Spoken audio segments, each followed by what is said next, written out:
They'll be calling you a radical. Hi, Kevin Blanch. I'm with Jeff in Calgary, Thomas Ackerman, and I just got done painting my our Dogma Burger, your Dogma Burger.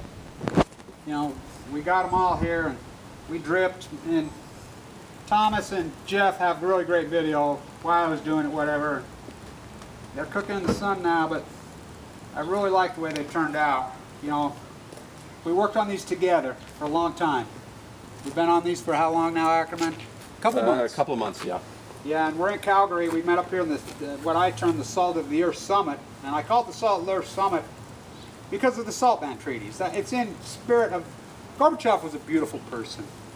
His beautiful wife, and I want to say this about Gorbachev's wife and the people who made the Battle of Chernobyl, and I want to say this personally to Allah, if she ever gets to see, who made that beautiful statement in the Battle of Chernobyl in 2006.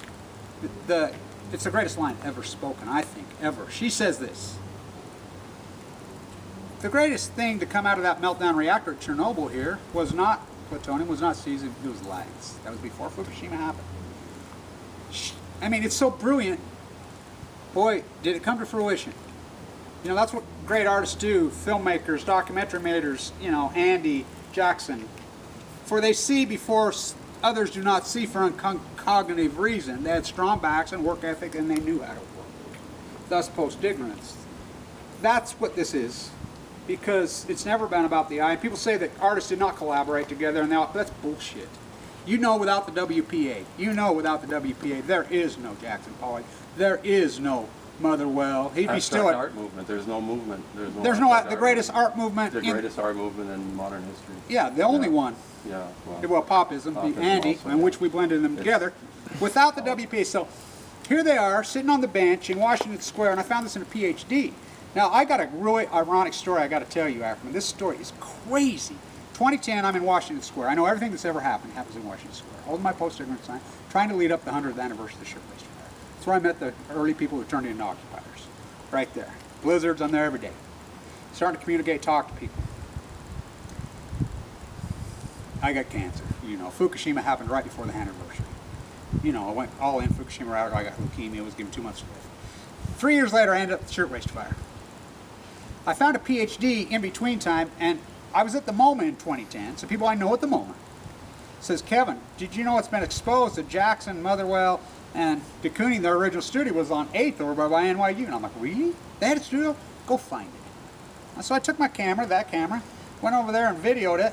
No, it was the other camera, the one that clicks. By the way, I love the clicking. And they match my paintings. So we go over there and I shoot this crazy video. I'm standing right there on 8th Avenue. This is a nutty story. So we're at the shirtwaist fire. A lot of people showed up, which is a magnificent event. You know, I well advertised it, and you know, New York City Fire Department did a beautiful, magnificent job with it. And so we walk over into Washington Square, and I found the bench that they were sitting on that was been exposed, that it was Vanderbilt's daughter who found them. Bought each one of the paints for $10.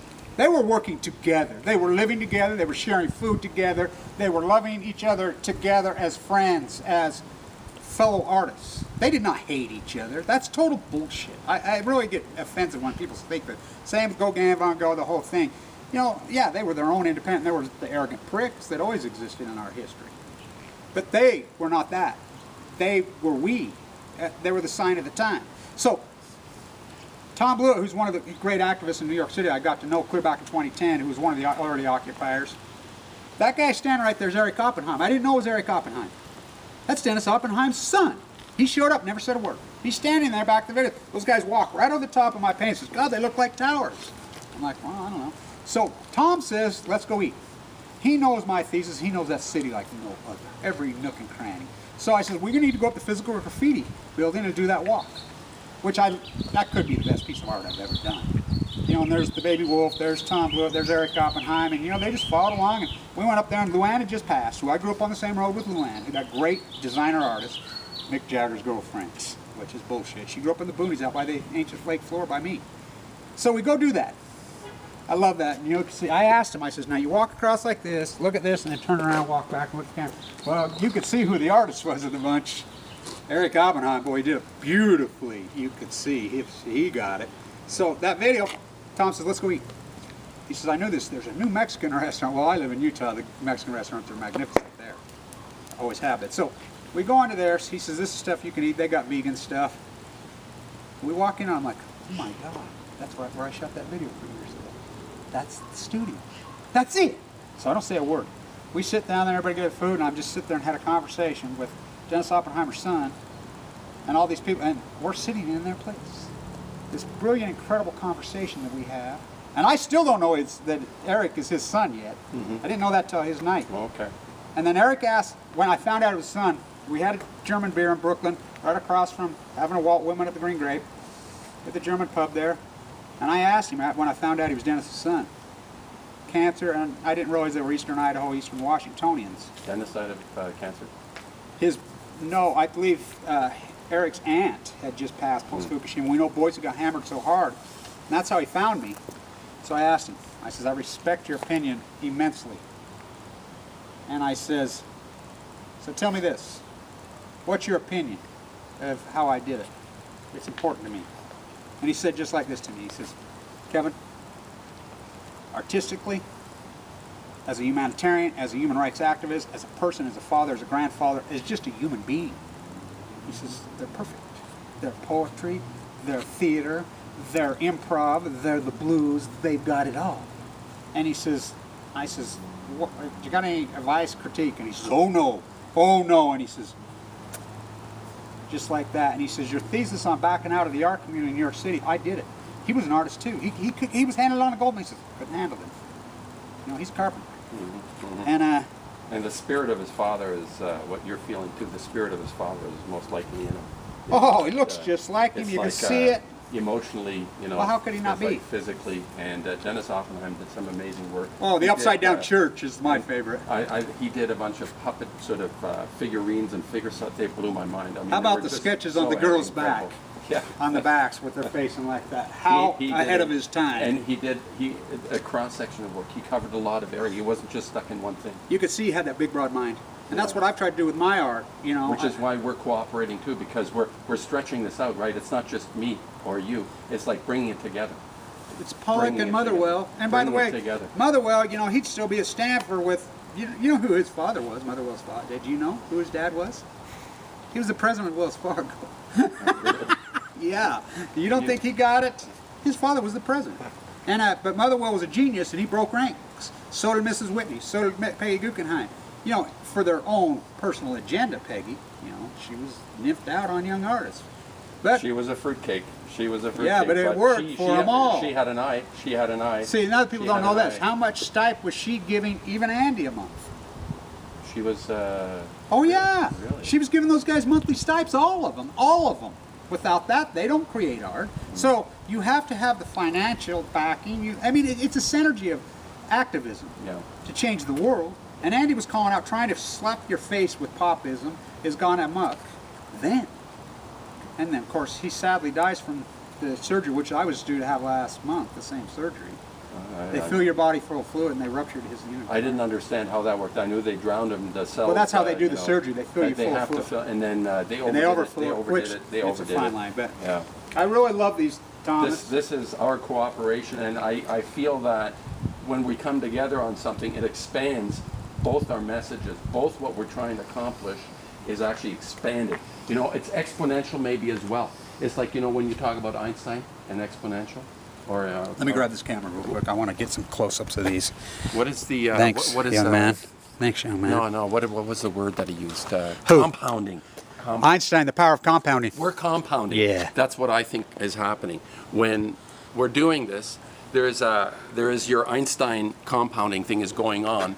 When you're working on this with me, when we're doing this together, the part that happens, which isn't understood, people always think of themselves as working by themselves in the studio. That was my path.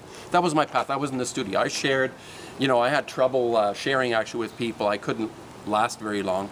And I realized since Fukushima, that's all changed. Yeah. Our path has changed. Popism died, 3/11/11. I've said that over and over. Nobody they can't grasp their head. That's the painting with the soup. We need a new art. Now look, you think about it. You really honestly think about it in the core. You know, without Kandinsky, there is no abstract. I mean, these guys let up. And you said they surpassed each other.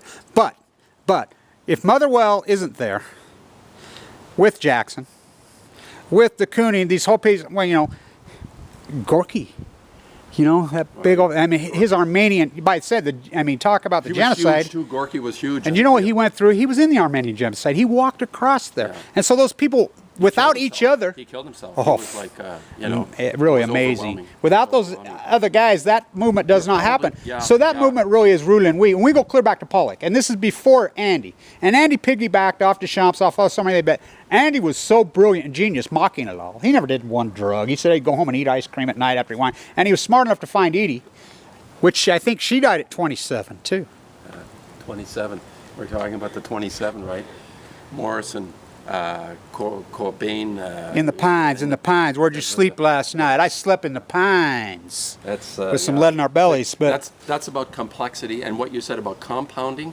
The complexity, we don't really know. I really don't know, really, Kev. You know, I make these Dogma burgers. You know, you say, Ackerman, you gotta do these burgers. I say, yeah, hey, give me some time. I'll do the Dogma burgers.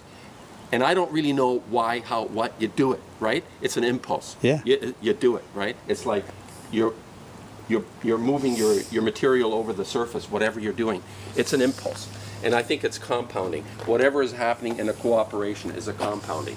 It's your Einstein theory, or it's Einstein's theory, right? It's well, is it your? No, it's Einstein's theory. Einstein, the power of compound. He wasn't talking about your fucking bank account, Motherwell. He, the thing, yeah.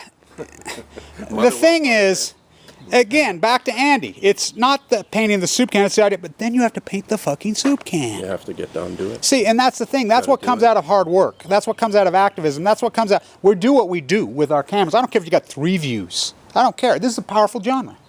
And you do what you do, and it grows from there, but you consciously think about what you're doing. Mm-hmm. Mm-hmm. I mean, I improv a lot, but I've really have that path, experience getting to there. That's what those guys had. That's what those guys had. I mean, you look at Pollock's path. Look what he was doing before he started to drip. And he surely didn't invent dripping. Are you still filming? Yeah. Okay. And he didn't drip. What I wanted to say about that, though, how I feel are different, how I feel I'm different, I think I'm yes. different this way, is the conscience part of it, of connecting to this event. It's the most important thing that's happened in the history of all life on this planet, as far as I'm concerned. Yeah. Other than the meteor, I agree. Other than the meteor. I agree. Whatever. You know, maybe the meteor is like a meteor right now, but, you know, it's like the amoeba, yeah, great shirt. So this is like what I am so focused and committed to, and like it's really creating a lot of energy in my own work, right? That's what I'm saying. So that's the compounding. That's the compounding. And here's one last thing I want to tell all you guys. Quit doing that. We've been doing that, Alan Greenspan. Kick that pen again. Go yeah. ahead. Kick that pen. Down the street. Kick that pen. Oh, yeah. Sorry, guys. Am I in trouble for that? Drying. It's already drying. It's even sticking. There you go. When we says make the work, you don't know what'll happen. Maybe we'll leave those like that. We'll just leave them. That's an image by itself. See, there we go. That's an image right there. I guess there is a byproduct. There's a byproduct of kicking the can. That's an image. Yeah, right there. it's called usury debt. Do a clicker on that one. All right, you got to click that one. All right, you guys. Okay. I like them. Stay on tune. Which is your favorite, Ackerman? Oh, I love the second one up there. I love that one, but you know what? The flow. I really like the first one. I like that. What do you like? I want to go. I'll tell you what. I've been watching that. I'm going right down to McDonald's and Wendy's, and I'm going to get me a supersized fries, and I'm going to save the big gulp. Stand tuned.